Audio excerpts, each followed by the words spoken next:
Prism Break by Richard C. Mills. Narrated by Davis Harrison. The clock on the wall said 3:58 a.m. The little hands pointing accusingly at the numbers on the analog face as if to announce that normal, sane people were usually asleep at this hour. Well, I was by no means normal, and starting to doubt if I had ever really been sane.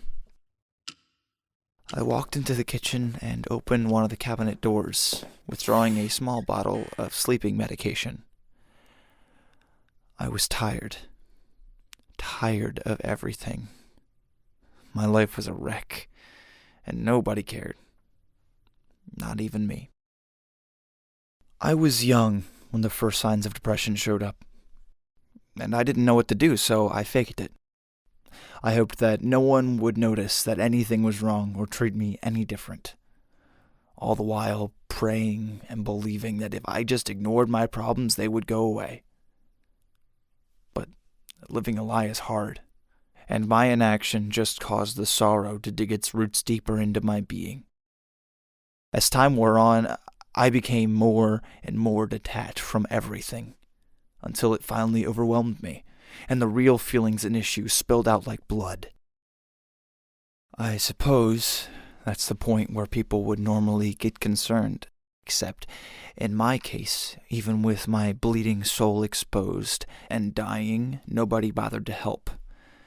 I mean, they'd talk, but they'd never listen. They'd ask, but they wouldn't really care. As long as I was still there to help them with their jobs and work towards their dreams, they were content. And when everything was all said and done, they were perfectly happy to move on with their lives and cast me off once again to float hopelessly through mine. Well, that was about to change. I had given it a lot of thought, and I was prepared to take back the ship's wheel and sail myself right out of it all. For good. It wasn't that I was angry. Not anymore.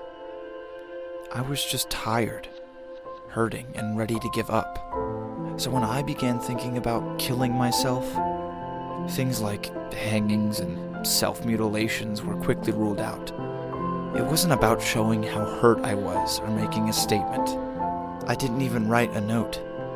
I just wanted something quick, easy, and painless. God knows I'd already had more than my fair share of pain.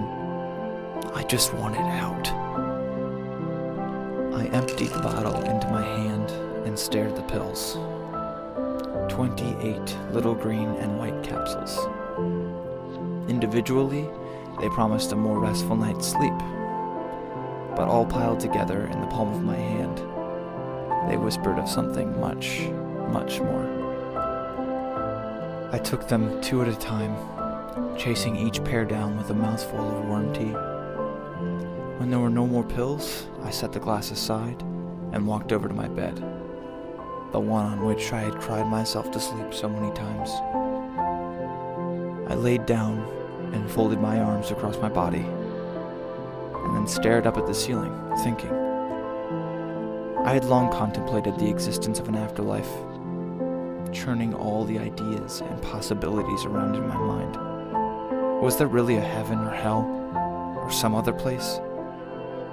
I didn't much think so, but I couldn't help but think that anything would still be a step up from the misery of what I was going through. I glanced again at the judgmental clock, and supposed I would find out shortly. That's when the realization finally hit me. This was it. I had finally done it. It would all be over soon, and there would be no going back. I could have easily said that I had no regrets about anything, but that would have been a lie. The truth was, regret had been the only emotion I ever remembered feeling. It was there when I was growing up and had no one else to talk to. It was there when I failed to tell the girl I loved that I did love her. And it was there when I stood silently by as she fell in love with and married someone else. It was there when I gave up my dream of writing music to fit with what society wanted and expected me to become. It was my only real friend, and now, as it returned to give its final farewell, I embraced it. My eyelids grew heavy, and the weariness consumed me. The tendrils of sleep closing gently around my consciousness. I didn't fight it. I was tired of fighting, tired of losing. I closed my eyes, and my breathing slowed. This was the end, and it was about time.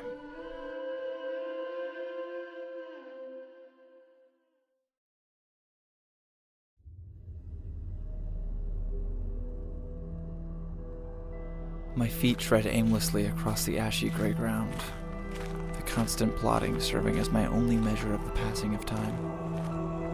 I took a few more steps into the alien unknown, looking to the purple sky above for some form of direction, anything that would help right my sinking vessel.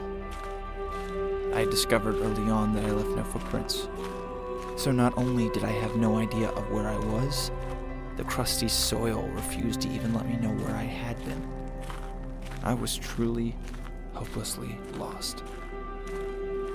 In desperation, I looked again to my surroundings for guidance, hoping to glean something useful out of the environment around me. But so far, it had done nothing but baffle and mock me. There were no stars that I could see, and the majority of the purple sky was covered by ominous black clouds that hung menacingly overhead. As I looked closer, though, and as the clouds slowly moved and morphed, I could see that the sky was faceted, like the faces on a diamond. There were also two large moons, intent on playing hide-and-seek with me. One a silvery white, the other orange, like fire. Their small amount of light split and reflected weirdly off the many edges of the fractured sky whenever the dark clouds permitted. In fact, as I turned my attention to the landscape around me, I could see much of this world had a crystalline appearance. The ground, though devoid of any kind of plant life, was not barren, and sprinkled throughout were various sized crystals and gemstones, all springing up from the hard, rocky surface to fill the void left by the missing vegetation. Some even bore the shape and appearance of trees and other small bushes. It had a sort of beauty to it, and could have almost been described as tranquil. But something was missing. Everything around was so lifeless and still. There was no breeze, no noise, nothing. Everything was deathly silent. I guess the way it was meant to be. I stood there for a small eternity, with no way to measure time, and no way to know for certain if it even existed in a place like this at all. It seemed I had been there forever already. There wasn't even a moment where I could definitively say that I woke up or arrived. No point that I could trace back to as the beginning. I was just there, wherever that was. Hello there! I heard a voice call out from behind me, scaring me half to... well, I don't know. I spun around and saw a man, or rather, the outline of a man, coming towards me. It was a ghostly figure, a red translucent silhouette that stood out from his surroundings the way a lighthouse does in a storm. Unexpected, but no less desirable. He approached quickly, his gait one of excitement and not hostility. Hello there, stranger! He said again when he got close enough. You look a tad lost. His lips contorted into a spectral smile. I am lost, I answered, looking again at the sky. In more ways than one. He reached out and touched my shoulder with his glowing hand. Don't feel bad, son. We've all been in your place. We've all had to take our first steps. So fire away any questions you have, and I'll do my best. Where are we? Straight to business, eh? I like that. This is the land of Prism. Now, that's not its real name, obviously. That's just what we call it. You see, it's sort of a play on words. Because this is an afterlife, so we can't leave here, kind of like a prison. But it also has all these crystals and different colors around everywhere, so, you know, it's Prism. Quite clever, I think. I didn't, but I kept it to myself. So, this is the afterlife? It's not exactly what I was expecting. I'm afraid it never is. Don't worry, though. You'll get used to it. He chuckled. You'll have to. When he saw he was the only one smiling, he quickly amended. I'm sorry. I guess my humor's always been a little hit or miss. And now that I'm surrounded by depressed dead people, it tends to miss far more often than not. His eyes grew wide in alarm as he realized what he'd said. But not that I meant to infer that... Then he gave up all attempts and wisely clamped his mouth shut to prevent any further damage. You can call me Kip. He finally managed after a short while. Kip. Is it short for something, or is it just a nickname? The man had just opened his mouth to begin speaking again, but my question caught him off guard. He stopped, and after a moment, exhaled deeply. And this time, it was his turn to search the fraction heavens for an answer. You know, he said finally, I don't remember. His translucent gaze scraped slowly across the ground before returning to me with a devilish twinkle. But I can assure you it was ingenious. Neither of us spoke, and his words hung in the air, quickly losing any semblance of comedy they were intended to possess. Well, he said finally, and a bit more somberly, I guess I should take you back then. Back? I asked, not liking the sound of it. Back where? To see void. I really didn't like the sound of that. And what if I don't want to go? Then don't. I can't force you to come, he replied evenly. You're free to wander the wilderness for as long as you like. But no one can keep away forever. And sooner or later, you'll get tired of roaming for eternity. When that happens, he pointed to a small mountain in the distance, the only visible landmark. Head towards Void's crown. With that, he turned and started walking away. I watched him go, and then realized he was right. So, reluctantly, and with a few silent curses, I followed.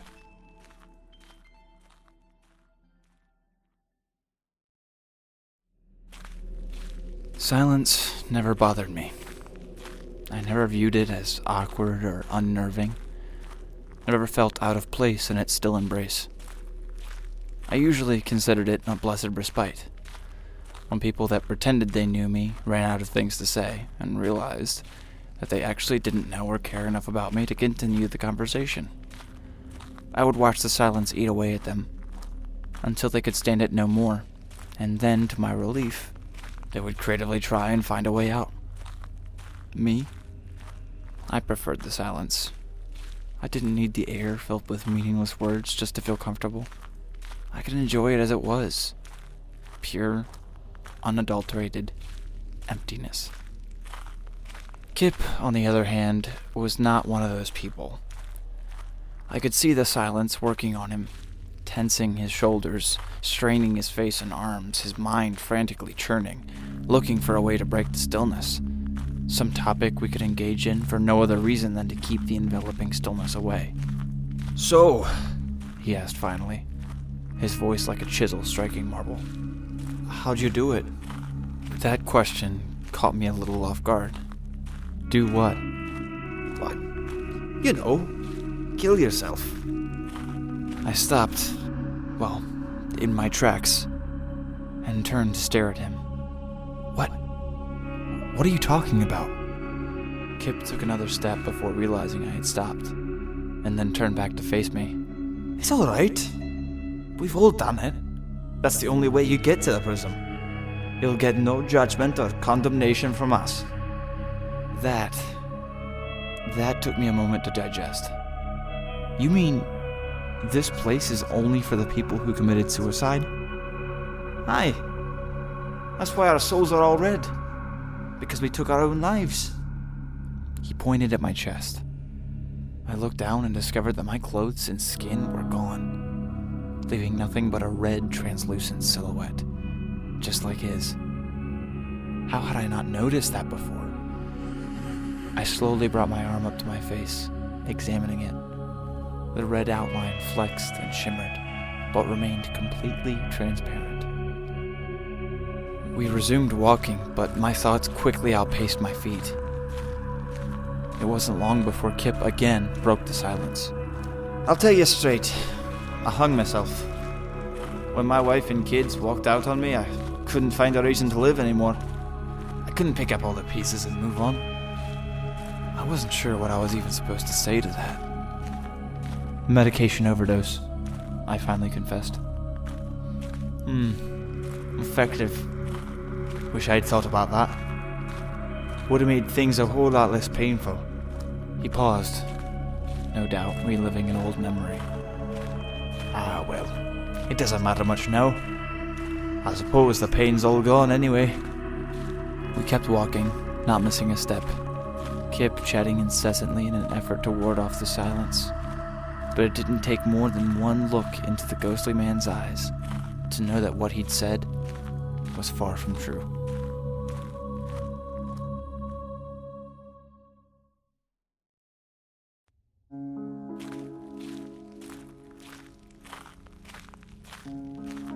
I don't know why I hadn't expected it, but I wasn't prepared for the sight that Kip and I witnessed next. As we had kept walking, the mountain in the distance had slowly gotten closer, until at last we crested the final hill and found ourselves face to face with a giant. That's when I saw it. Wrapped around the base of the mountain and stretching as far as the eye could see was a city, an immense spectral metropolis. Many of the buildings had outgrown the valley below and wandered their way up some of the mountain's gentler inclines, no doubt looking for identity and solitude away from the endless city below. The stone structures also seemed to emanate a pale, ethereal glow, and enveloped in the shadow of the looming mountain, it gave the entire city a ghostly visage.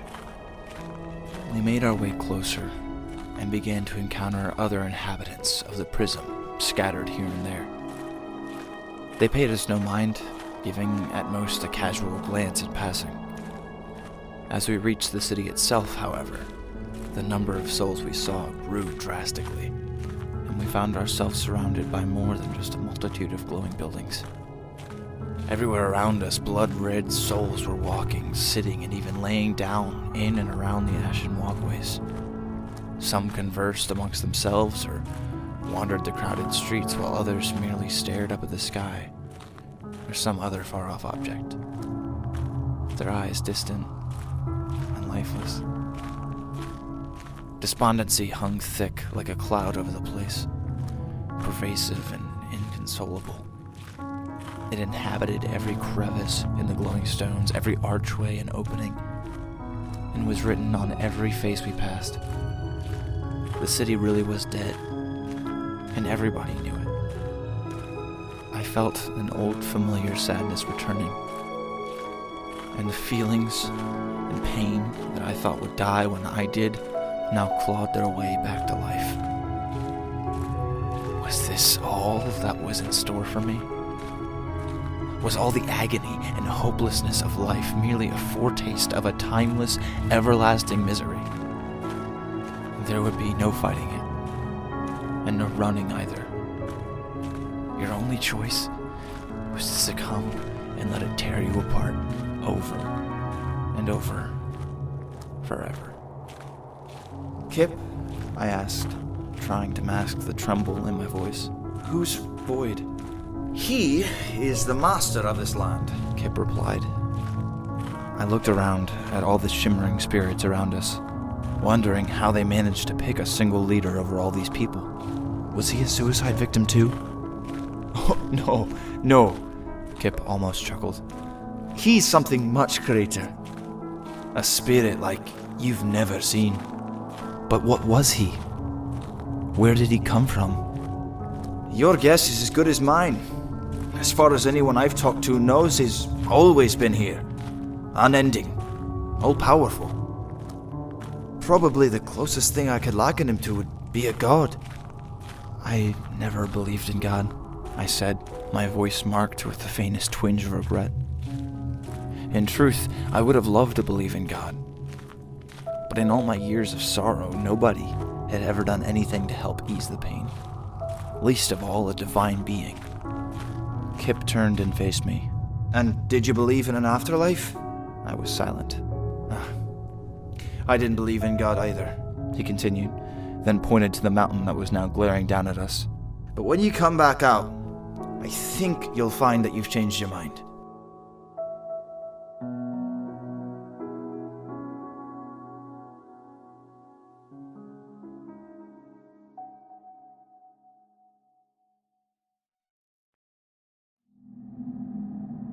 As soon as I stepped foot into the mountain's interior, I understood why they called him Void. I felt no presence, only a strange sort of absence, like a vacuum had sucked out all matter in space, leaving nothing but nothingness behind. It was pitch black, and I couldn't see or feel anything. I couldn't even tell if I was still standing on solid ground or if that too had succumbed to the everlasting emptiness. This place bore its namesake well. A small current of cold air broke through the stagnant chamber and slithered over my body. It wrapped itself around me, seeming to leech any life or warmth I still possessed. And I knew then that despite the isolation I felt, I wasn't alone. Greetings, human. A voice announced from the depths of the black absence, the noise shattering the stillness yet somehow still preserving it. Welcome to my kingdom. I couldn't respond. My soul was quaking, crippled with fear and awe. All I could do was stare into the darkness. Are you Void? A low rumble reverberated through the chamber as Void chuckled. Yes, that is what some call me. I am the guardian of the souls that surrendered, the lord of the life eaters, the god of those that gave up hope. And you are in my domain, which means you are mine. Though I could see nothing, somewhere in the overwhelming blackness, I felt our eyes meet, and I couldn't stop the trembles from racking my body. He was engulfing and all-encompassing. I felt tiny in comparison, like a minuscule speck forced to comprehend the universe. It was hard to focus, hard to think, hard to do anything but stare dumbly. I felt as though I was expected to reply, but no words came to mind. So I said nothing, and for the first time in a long time, under the suffocating weight of Void's gaze, the silence became insufferable. I see you are a red. Void said again, mercifully changing the topic. That's good. Tell me, do you know what that means? That I committed suicide. And what was the reason for taking your life? Why did you surrender? Faced with the threat of another prolonged silence if I didn't respond, I focused all my attention on trying to speak. I guess I felt used. Like nobody cared about me outside of what I could do for them. I wanted to rest. Well, you are free from that here. You are free from all of it. I have also granted my people the freedom to do and be whatever they like, so long as it doesn't infringe on any of the other souls' same privilege. I'm not sure if he meant his words to be comforting, but I certainly derived no feelings of safety from them. Regardless, the emptiness seemed to want some expression of gratitude. So again, at the risk of confronting my once beloved silence, I obliged. Go now. Void said at last. Fulfill your heart's desire. Go and rest. The wisps of cool air retreated back into the nothingness before me, announcing that my audience was over. I turned, slowly, and with a few queasy steps, withdrew myself from the face of the abyss.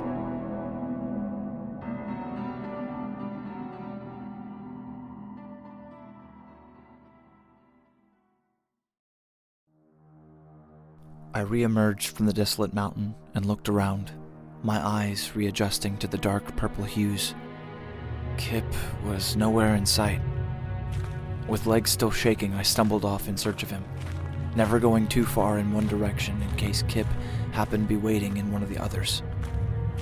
But as I circled around for the second time, without a trace of his whereabouts, I was forced to take into account that he had gone somewhere else entirely. Where had he gone? Had he abandoned me? And why? It would take all of eternity to search the city door by door, which meant if I had any hope of finding him, I'd have to ask the dead. The first soul I found didn't know Kip. The second knew who he was, but didn't know where. And the third and fourth souls ignored me completely.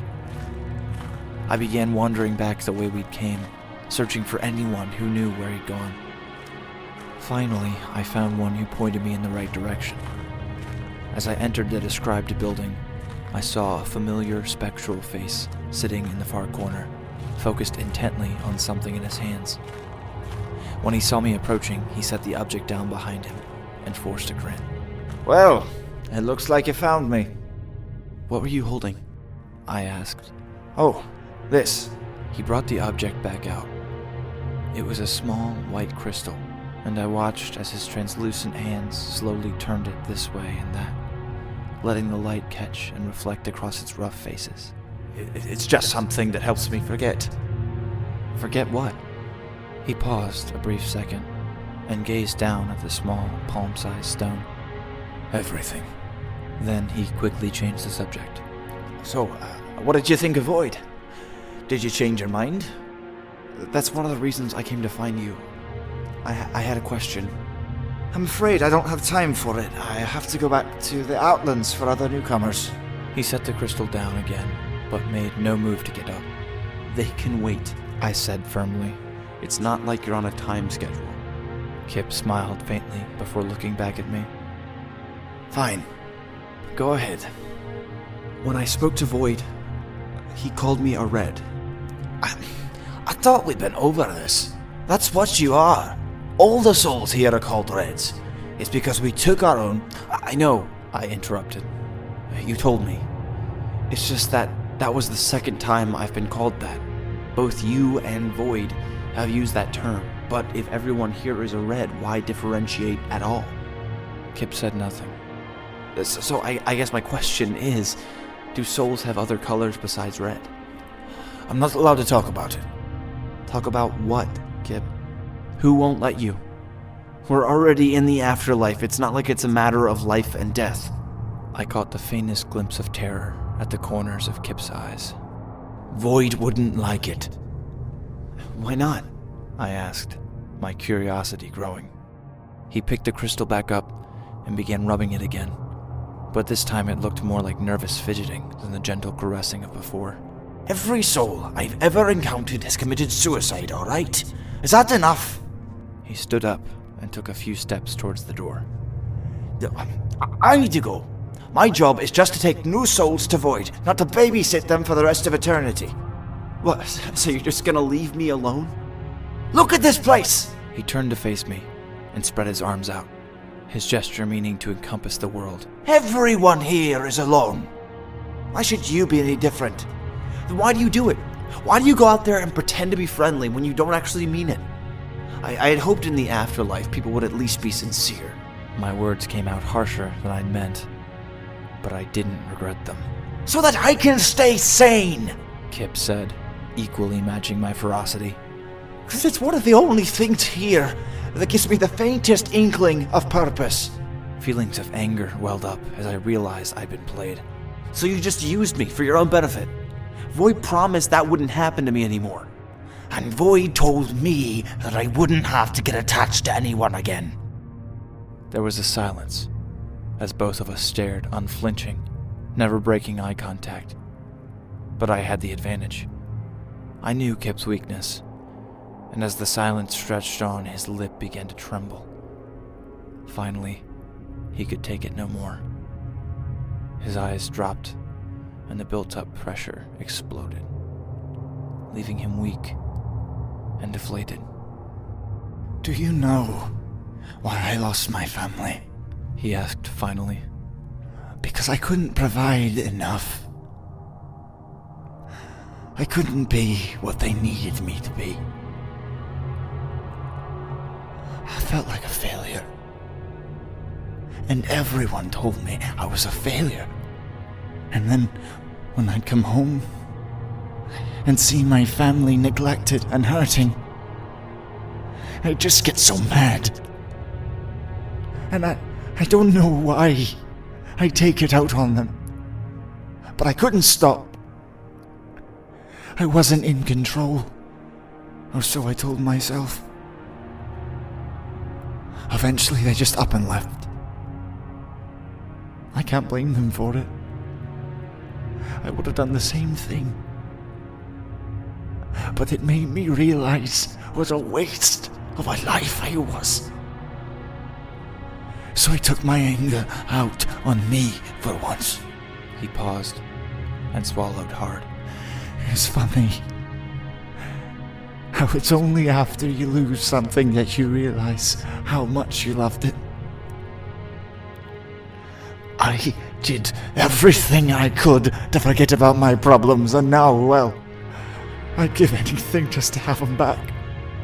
He collapsed to the floor, defeated. Suddenly, I understood Kip completely for who he was. A pathetic being caught between the crushing weight of desperately needing people to be happy and being constantly afraid of getting too close. I felt a feeling I hadn't remembered feeling in a long time. It wasn't compassion, at least not fully, but pity maybe. I felt sorry for the tragedy Kip had become.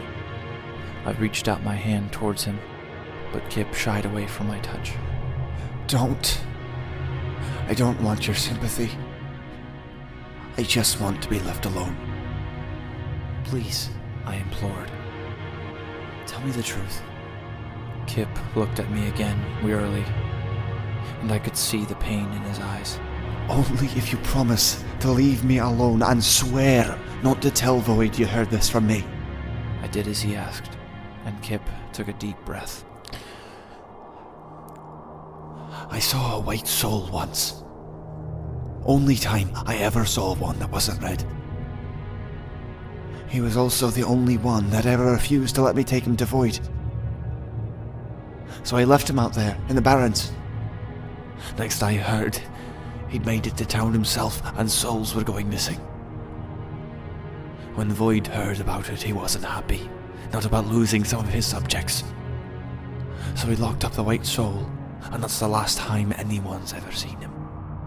I let the story fully wash over me. And where is he now? Still locked up as far as I know. Somewhere in the mountain, where Void can keep an eye on him. Why? I want to see him. Kip's eyes grew wide with fright. No.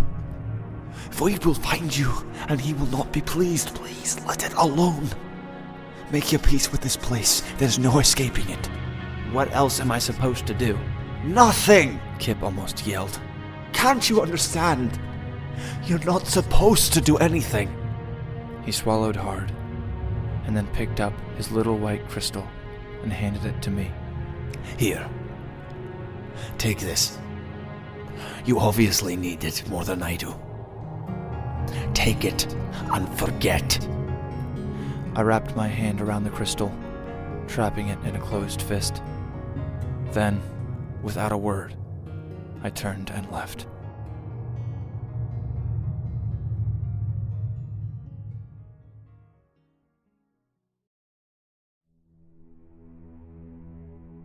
I never fully grasped how hard waiting could be in a place where time doesn't exist. How does one bide their time when there is none? Where every second could be a millennia, where infinity could pass with a snap of the fingers. All the waiting, however, had given me time to think. Why was I doing this? Why risk the wrath of void just to talk to someone? Why couldn't I let the crystal work its magic and let this go? The honest answer was, I didn't know. But something deep inside of me just stubbornly refused to drop it. I had waited for Kip to venture back outside the city, and now I waited for his return. He was going to help me, whether he knew it or not. I jumped to my feet as a small handful of souls wandered aimlessly across the street. When I saw that Kip was not among them, I settled back down and continued my endless vigil. At last, I saw them. Marching up towards the mountain's shadow, he had 2 new souls with him this time, and as Kip chatted incessantly, I could see them both turning this way and that, taking in the dismal city for the first time. Hopefully, the audience of 2 would help. I had positioned myself beside a nearby building to the left of the great entrance, and as Kip approached the mountain's foot with the 2 new souls in tow, I began to make my way towards it as well. I was measuring the distance. Kip stopped and watched as the 2 souls tentatively climbed the steps of the small dais, before turning and walking away. I quickened my pace, knowing that my only obstacle now was making it inside the door in time. The 2 souls disappeared into the black interior, and I broke into a sprint, covering the rest of the ground between me and the great doorway. As I stepped foot into the darkness within, I turned to make sure I hadn't been spotted. Kip, too, had turned around for something, and for the briefest of moments before the great mountain door swung shut, our eyes met, and I saw the wonder and admiration on his face.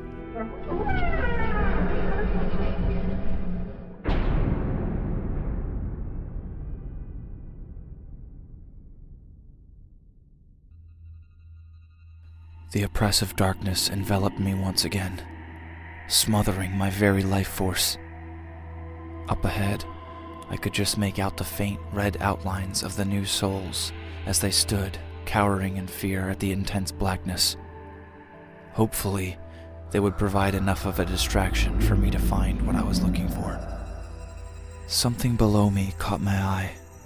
I looked down at my still clenched hand and saw that Kip's crystal was glowing dimly. I loosened my grip and watched as the rock heroically struggled against the overbearing darkness, managing to provide the faintest of lights. I moved the crystal over to the wall, and it illuminated just enough to see the solid crust of the mountain's interior. Now, I could at least see if there was a doorway to another chamber. I placed my hand on the outside wall, and with a deep breath, I slowly began walking. I would follow that wall until I either found what I was looking for, or until someone found me. And he was searching. At times, I could feel the icy tendrils that licked the air in search of anything that encroached upon the great emptiness. I tried to keep moving, never stopping long enough for the cold wisps to find me. As I came full circle with no sign of another chamber or entranceway, I paused and listened to the conversation taking place. Compared to these souls, I realized I had handled myself quite well. They were shaking and blubbering, their answers barely cohesive. Hoping I still had time, I worked my way around the perimeter again, looking for any crevice or hole that could house him. But there was nothing. This chamber was the only one. Where else could he be? Where would one hide a light? I gazed into the blackness in front of me and saw the answer shrouded by nothingness. If you had to hide a light, you would surround it in a darkness so oppressive, a blackness so deep that no one even knew such a light existed. You would hide it in a void.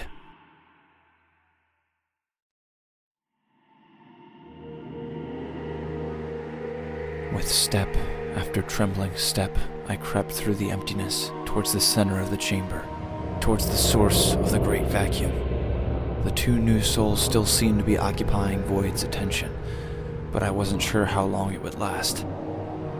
Would Void be able to feel my presence? Would I be able to penetrate the innermost veils of his being without his notice? I took another tentative step, never knowing if my next footfall would pierce the emptiness and send me careening off into the abyss. The absence became stronger, consuming everything until only a cold deadness remained. This place felt familiar.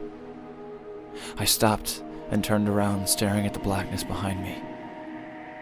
There was no coming back from this.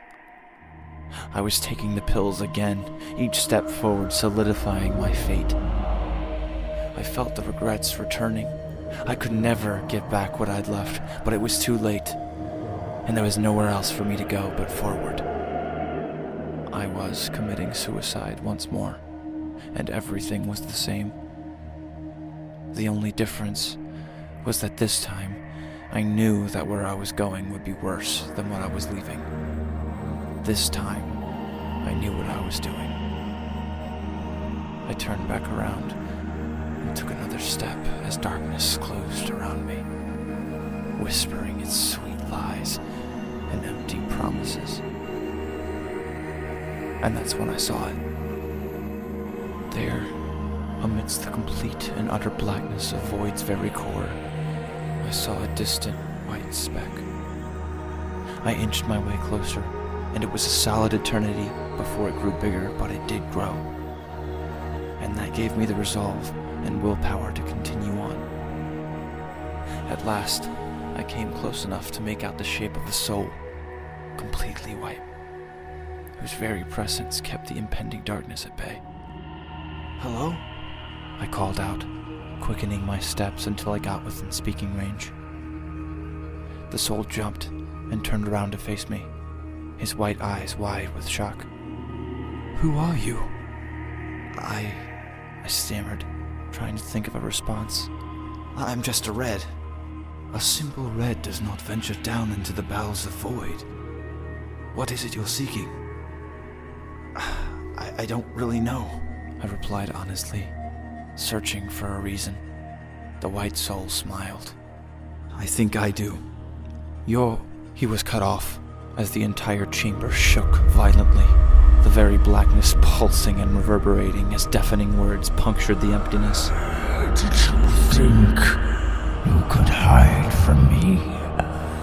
Did you think you could pass through my very essence without my knowledge?" The sound drove both of us to our knees, clutching at our ears as the voice tore through our souls. I felt icy wisps grab hold of my arms, feet, and neck, restraining me and spreading their intense chill throughout my spirit. The white soul had made it back to his feet and was struggling against the bonds.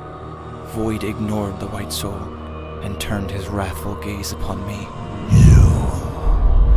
Do you think that just because you're already dead, I can't enforce my rules? My Reds should know better than anyone. There are many things worse than death. The wisps that had seized me began slowly pulling me away from the white soul and back into the black abyss.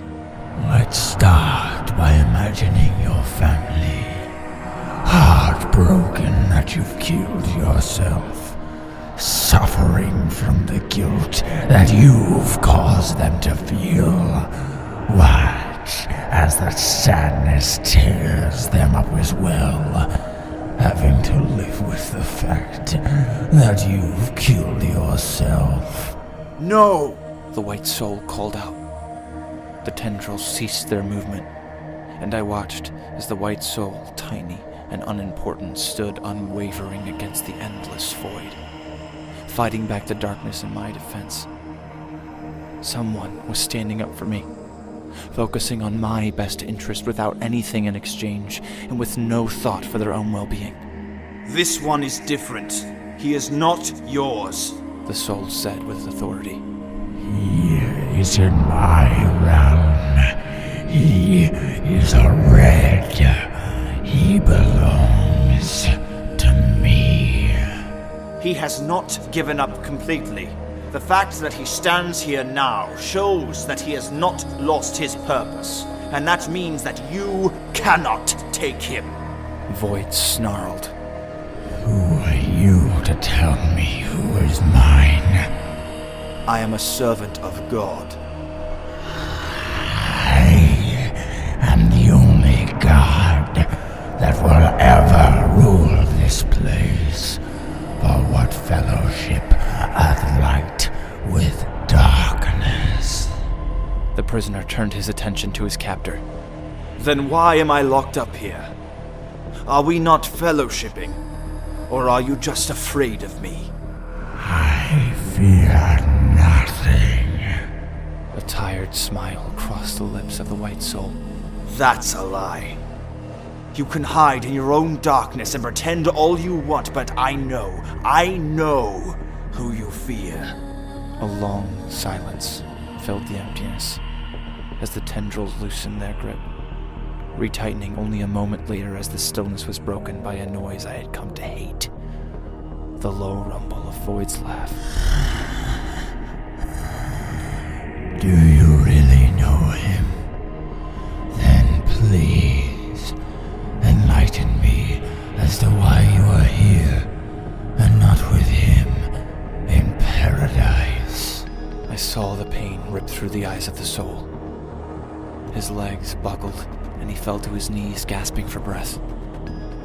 There was another long silence before he lifted his eyes and stared unflinchingly into the pervasive shadows. His words slow, but deliberate and forceful. I'm here because I doubted. Because I lost sight of the truth and fell into the ocean of despair. But my God does not abandon me, and even when I make mistakes, he still uses them for a purpose. Void roared in fury, and the entire chasm shook. I heard a large cracking sound, and moments later a large chunk of the mountain's wall crashed into the ground, shattering into countless pieces. Void roared again, but the white soul ignored him and turned again towards me, his eyes filled with white fire. Listen to me, and know that even in a place as dark as this, there is still light. You still have a purpose. And what about you? I asked, my question half skeptical and half desperate. What's your purpose here? He looked straight into my eyes, his gaze burning through me. Perhaps my purpose is you. Another crack sounded from above, and a small stream of purple light cascaded into the mountain chamber. Void screamed again as it cut into him, and I looked up, just in time to see the dislodged boulder hurtling down on top of me.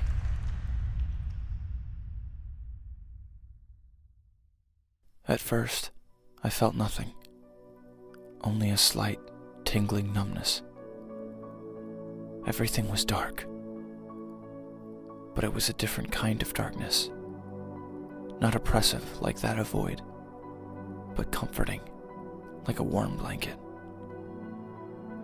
It was how I had originally expected death to feel. Death. My senses began to awaken, as feeling crept its way back through my body. I heard the sound of gentle humming, almost song-like, accented with other rhythmic-sounding noises. My eyes flickered open, and I was immediately assaulted by a jarring blur of light and distorted color. It was overwhelming, and I quickly clamped my eyelids shut, returning to the now familiar darkness. It was a long while before I ventured another peek, opening my eyes slowly, trying not to overload my weak senses again. I was in a white-walled room, laying flat, staring up at the ceiling. Medical equipment surrounded me, each machine actively engaging in the ongoing conversation about specific life signs. I was in a hospital. Light from the setting sun streamed in through the large window, painting a large orange swath across the bottom of the bed. After where I had been, the warmth seemed like heaven, I turned my head slightly.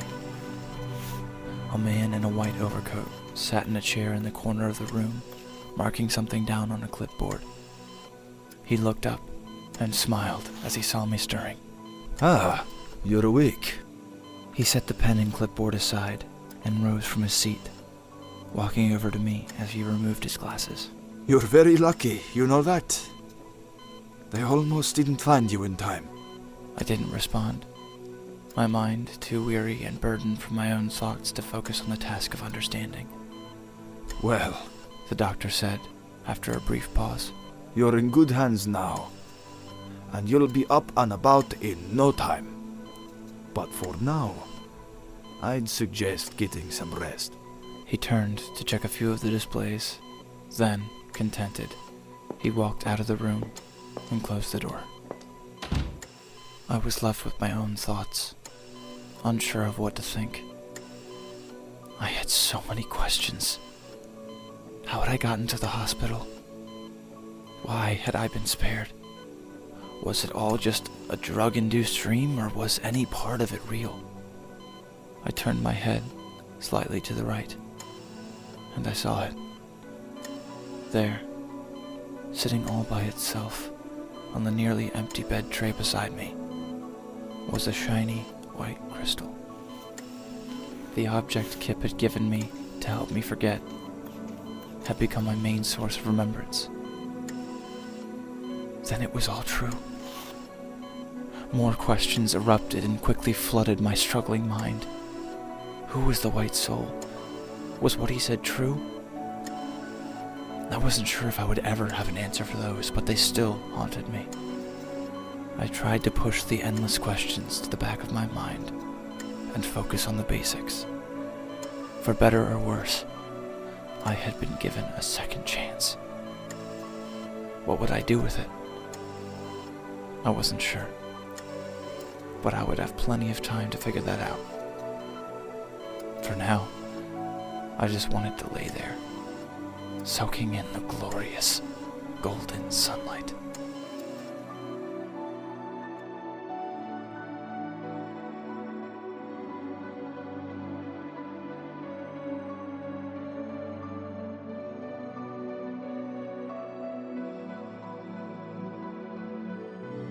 Prism Break was written, directed, and produced by Richard C. Mills. Narrated and performed by Davis Harrison. Music was written and produced by Knights Amore, with additional music by Alexander John Erickson.